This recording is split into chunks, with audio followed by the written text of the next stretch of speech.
We can indeed, Rob. What is that? You will realize that those are rockets coming from the direction of Gaza being intercepted. Rob, do we need to let you go and take cover? Because obviously your safety and your team's safety is a priority for us. We don't need to.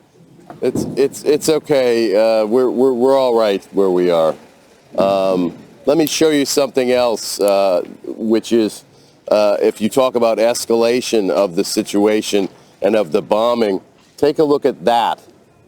That is the direction of Gaza, an enormous cloud of black smoke that is rising over that direction. We don't know exactly where that is or what that is. It's quite close.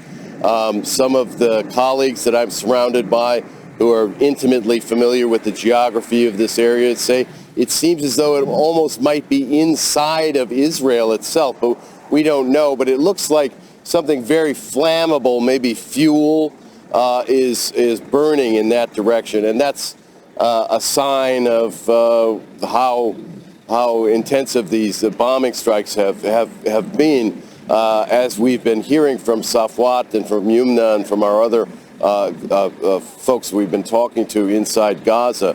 The firing of the Iron Dome missile seems to have stopped now. That was a brief burst of fire, but we periodically hear tanks firing their shells long range into Gaza from various directions around here. We know there are large emplacements of Israeli tanks nearby here.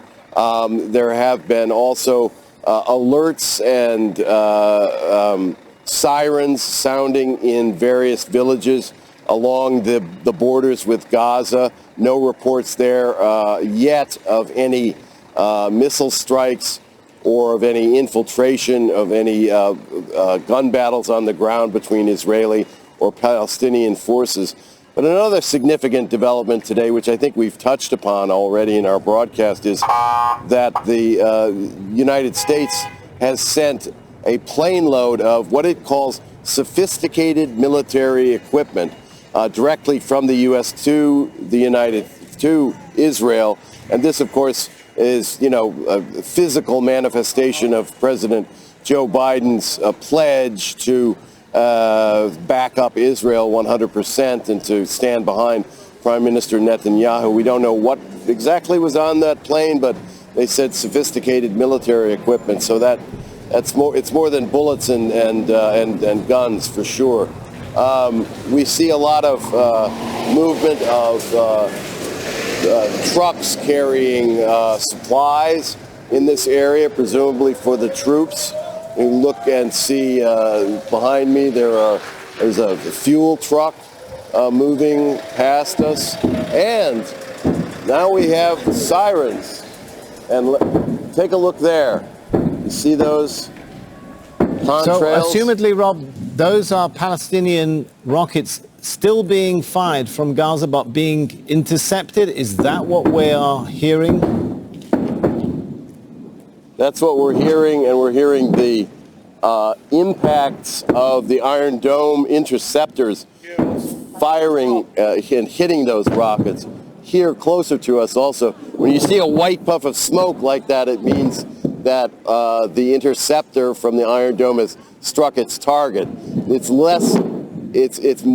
more difficult to actually see the Palestinian missiles coming through. What kind of impact is this having on civilians in some of those Israeli towns like Zakim, where you are in the south?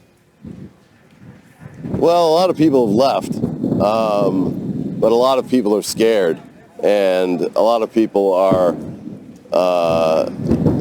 let's say, if to the extent that you can get used to something like this, they've seen it before, but not at this scale and this magnitude. I'm just going to put on my helmet here. I think that sounds like a good idea.